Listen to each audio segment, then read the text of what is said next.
बिस्मिल्लाहिर्रहमानिर्रहीम। आज के सेशन की अगर बात करें तो इंडेक्स की जो ओपनिंग थी वो नेगेटिव ओपनिंग थी तकरीबन 13 पॉइंट के साथ। उसके बाद इंडेक्स ने आपको हाई लेवल दिखाया 78,275 का, जिधर इंडेक्स ने 295 पॉइंट गेन किए थे। उसके बाद इंडेक्स का लो लेवल देखें तो वो 77,817 पे था, जिधर इंडेक्स ने 163 पॉइंट लूज किए थे। इंडेक्स की अगर क्लोजिंग देखें तो वो 77,877 पे है, जिधर इंडेक्स ने 102 पॉइंट लूज किए। ओवरऑल वॉल्यूम की बात की जाए तो 183 मिलियन के वॉल्यूम ट्रेड हुए KSE 100 इंडेक्स में, जो कि कल से ज्यादा थे। कल 141 मिलियन के वॉल्यूम ट्रेड हुए थे। तो अगर आज इंडेक्स के लेवल को देखें तो इंडेक्स हमारा टोटल 400 पॉइंट के दरमियान में घूमता रहा। आप इसको इंतहाई रेंज बाउंड कह सकते हैं। ग्राफ देख लें, 400 पॉइंट के बीच में तो घूमता रहा, लेकिन अगर देखें आप लेवल तो 78,080 से लेके और यहीं पे 78,040 और 78,000 इसी लेवल के दरमियान में घूमता रहा। लास्ट वीडियो में ये बात हुई थी कि सिर्फ एक सेक्टर है oil and gas exploration sector, जिसमें मूव थी इंडिविजुअल्स की 2 सेशन में, उसी में बाइंग थी और उसी को ऊपर उठा के लेके जा रहे थे। और अगर कल देखें तो 4-5 मिलियन की बाइंग थी इंडिविजुअल्स की, और वो सब की सब oil and gas exploration companies में थी। तो उसे देख के मैंने कल आपको बताया था कि पैनिक होने की जरूरत नहीं है। अगर गिरेगा भी तो एक ही सेक्टर गिरेगा, ऑयल एंड गैस एक्सप्लोरेशन कंपनियां, और बाकी सेक्टर तो ऑलरेडी नीचे मूव कर रहे हैं। तो आज के सेशन में अच्छी बात यह हुई कि ऑयल एंड गैस एक्सप्लोरेशन कंपनियों ने आज फिर पॉइंट लूज नहीं किए, क्योंकि मारी जिधर कल क्लोज हुआ था उससे उसकी आज की क्लोजिंग बहुत अच्छी आई, ऊपर जाके आई। तकरीबन 3400 के आसपास आज मारी की क्लोजिंग है। तो उसकी वजह से आज फिर oil and gas exploration companies ने पॉइंट गेन किए। उसके बाद लास्ट टाइम पे आके ऑटो सेक्टर में थोड़ी सी मूव थी।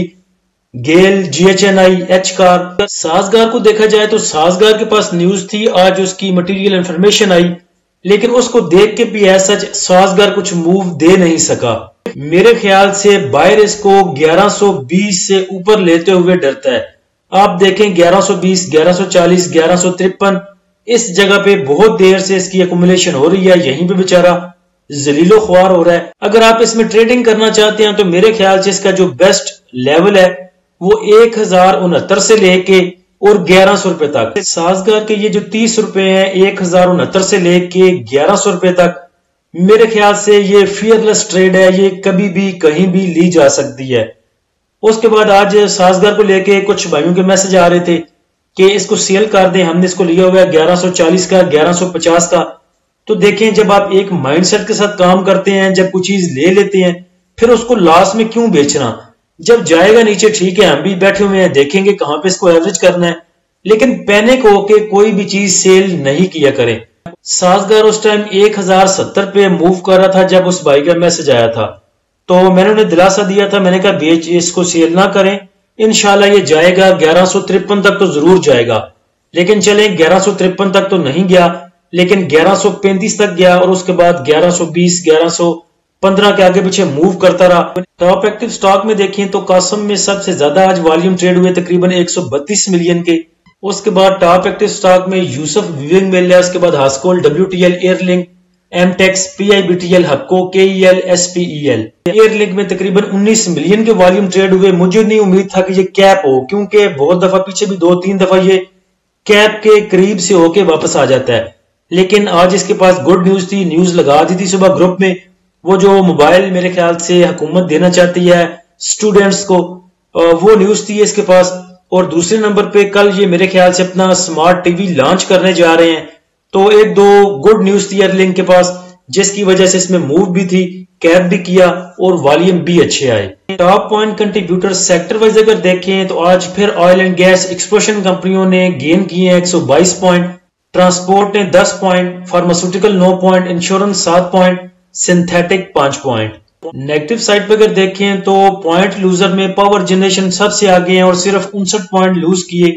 उसके बाद फर्टिलाइजर ने 59 पॉइंट लूज किए, commercial banks 55 point, automobile assembler 25 point, automobile parts and accessories 18 point, technology 14 point, उसके बाद सीमेंट ने 13 point, refinery 7 point, engineering 5 point.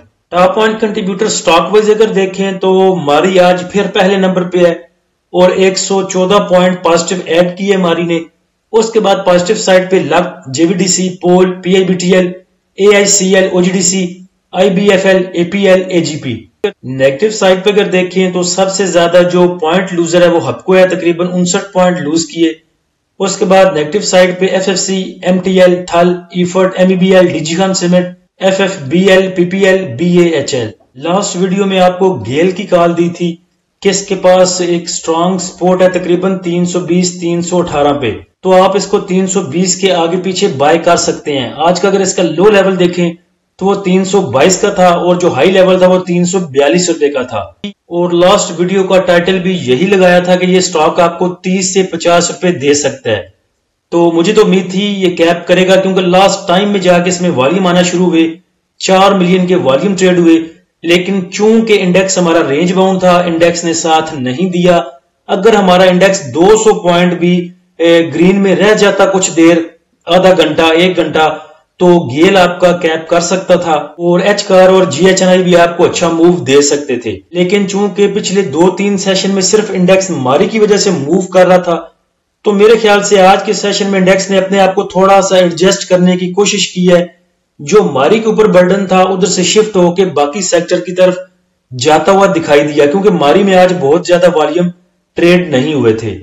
आज के सेशन का अगर फीपीलीपी देखें तो बैंक्स ने बाइंग की है 0.55 मिलियन की, ब्रोकर की बाइंग है 0.07 मिलियन की, कंपनीज की सेलिंग है 0.15 मिलियन की, फॉरेन कॉर्पोरेट्स की सेलिंग है 0.19 मिलियन की, इंडिविजुअल्स की आज बाइंग है 0.12 मिलियन की, इंश्योरेंस कंपनीज की सेलिंग 0.47 मिलियन की, म्यूचुअल फंड की बाइंग 0.10 मिलियन, MBFC की सेलिंग 0.01 मिलियन, अदर ऑर्गेनाइजेशन की सेलिंग 0.43 मिलियन, ओवरसीज पाकिस्तानी की बाइंग 0.41 मिलियन डॉलर की।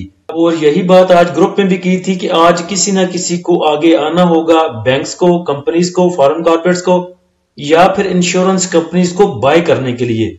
उसके बाद ही इंडेक्स अपना एक प्रॉपर मोमेंटम बनाएगा, एक नॉर्मल जो मूव है इंडेक्स की उसे लेके इंडेक्स आगे चलेगा। क्योंकि पहले पिछले 3-4 सेशन में ऑलरेडी इंडिविजुअल्स की बहुत ज्यादा बाइंग हो चुकी थी, लेकिन वो बाइंग भी ऐसा इतनी पैनिक करने वाली नहीं थी, क्योंकि उन्होंने सिर्फ उसको एक ही सेक्टर में, एक ही स्टॉक में बाय किया था, सिर्फ मारी में।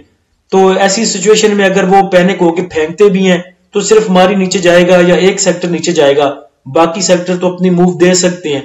लेकिन अच्छी बात है कि बैंक्स जो है वो बाइंग पे आए। उसके बाद कंपनीज होल्डिंग पे हैं, 0.15 की सेलिंग, कोई सेलिंग कंसिडर नहीं की जाती। उसके बाद फॉरेन कॉर्पोरेट्स बहुत देर के होल्डिंग पे हैं, आज फिर वो होल्डिंग पे है, 0.19 की सेलिंग। तो नेक्स्ट भी आप कह सकते हैं कि इंडेक्स को सस्टेन करवाने के लिए या एक जगह पे ठहराने के लिए किसी ना किसी को बाइंग पे आना होगा, वरना जो 5-7 मिलियन का इंडिविजुअल्स ने 2-3 दिन में उठाया है वो फेंक देगा। तो जो फॉरेन कॉर्पोरेट्स ऑलरेडी वेट कर रहे हैं इंडेक्स के ऊपर जाने का और अच्छी जगह पे जाने का, अपनी जो चीजें हैं उनको निकालने का 80,000 पे, तो उनका जो ख्वाब है वो तो फिर चकनाचूर हो जाएगा। तो इसलिए मेरे ख्याल से bank, companies, foreign corporates, insurance कंपनियां ये इतना ज्यादा गिरने नहीं देंगी इंडेक्स को, और उम्मीद है कि सस्टेन करवा के रखेंगे इंशाल्लाह। बैंक्स की अगर बाइंग सेलिंग देखें तो बैंक्स ने सबसे ज्यादा जो बाय किया है वो कमर्शियल बैंक्स को बाय किया, तकरीबन $500,000 का। बाकी सब उनकी जो बाकी सेक्टर्स हैं उनमें बस नॉर्मल सी बाइंग सेलिंग है। इंडिविजुअल्स को अगर देखें तो इंडिविजुअल्स ने आज फिर सबसे ज्यादा बाय किया है oil and gas explosion companies को, तकरीबन $1.45 मिलियन का। म्यूचुअल फंड की बात की जाए तो म्यूचुअल फंड ने सबसे ज्यादा जो बाय किया है वो फर्टिलाइजर को और पावर जनरेशन को एक जैसा। उसके बाद उनकी टेक्नोलॉजी सेक्टर में बाइंग है और उसके बाद सीमेंट सेक्टर में। फॉरेन इन्वेस्टर को अगर देखें तो उनकी सबसे ज्यादा जो बाइंग है वो पावर जनरेशन में है। स्टॉक में अगर बात करें तो एक्साइड बैटरी कैप हो चुका है जब से ये 1164 को हाथ लगा के आया है और काफी नीचे गया था 800 समथिंग से। उसके बाद जब दोबारा ऊपर आया था तो 900 मेरे ख्याल से 90 या 992 से दोबारा इसको रेजिस्टेंस मिली थी। तो देखें एक्साइड बैटरी दोबारा भी जा सकता है आगे, तकरीबन 1030 तक भी, और 1100 तक भी जा सकता है, 1150 तक भी जा सकता है। वैसे एक्साइड बैटरी अच्छा स्टॉक है। उसके बाद एक पेड ग्रुप में बातें हो रही थी कि MLCF और DG खान सीमेंट, इनको आप सेल करके किसी और में मूव कर सकते हैं। तो देखें, आप जो एक स्टॉक लेते हैं उसमें अगर आप स्टॉक होते हैं कुछ देर के लिए, तो जब वो स्टॉक ऊपर जाने वाला होता है आप उसको सेल करके किसी दूसरे में घुस जाते हैं। फिर वो स्टॉक आपको लेके बैठना पड़ता है 1 माह 2 माह 15 दिन या 10 दिन। तो वो पहले भी एक मिसाल आपको दी थी कि किसी बंदे ने सुना था कि रमजान में 27वीं रात को सब दुआएं कबूल होती हैं। तो बंदा जो खेतों में सुहागा मारते हैं, ट्रैक्टर के पीछे बड़ी सी लकड़ी बांधी जाती है जिसको सुहागा कहते हैं। तो एक बंदा वो उठा के खड़ा हो गया 27वीं रात को और दुआ करने लगा कि या अल्लाह इसको सोने का बना दे, इसको सोने का बना दे। सारी रात बेचारा खड़ा रहा, दुआएं करता रहा, उसकी कबूल नहीं हुई दुआ। तो सुबह सहरी के टाइम में दुआएं कबूल होती हैं। तो उस टाइम वो बेचारा वैसे ही थक चुका था हमारी तरह स्टॉक को पकड़ पकड़ के। तो लास्ट टाइम में जब कबूलियत का वक्त आया तो उसने उठा के सुहागा नीचे फेंका और साथ में बोला कि जा अगर सोने का नहीं बनता तो लोहे का बन जा। तो वो लोहे का बन गया। तो जब कबूलियत का टाइम आता है, जब कुछ चीजें आपकी जो बिल्कुल ब्रेक इवन के पास आती हैं, ब्रेकआउट के पास आती हैं, तो आप उसको उठा उठा के पहले ही थके होते हैं। तो थोड़ा सा सब्र कर लिया करें। चीजें जब आपको पता है कि स्टॉक अब MLCF आपको पता है कि सिर्फ सीमेंट में काम नहीं कर रहा, इसके पीछे भी बड़ी खूबियां बयान कर चुका हूं। बदकिस्मती से थोड़ा सा नीचे वो चला गया, आपको 34-35 का कहा था लेने को, अब वो 33 पे 32 पे मूव कर रहा है। तो मेरे ख्याल से कुछ इतनी ज्यादा उसमें पैनिक सिचुएशन नहीं है। बाकी चीजें देखें तो उसके पास सीमेंट के अलावा वो जा रहा है, हॉस्पिटल में भी जा रहा है, उसके बाद एग्रीकल्चर में भी जो जाने की कोशिश कर रहा है जो MLCF है। तो ऐसी चीजों को रखना चाहिए, थोड़ा सा पेशेंस, थोड़ा सा सब्र दिखाया करें मार्केट को। अब ये भी कोई गारंटी नहीं है कि आप MLCF से निकल के साजगार में जाएंगे या किसी और में जाएंगे और वो ऊपर चला जाएगा, वो भी नीचे जा सकता है, आपको 15-20 दिन और वो भी जलील करवा सकता है।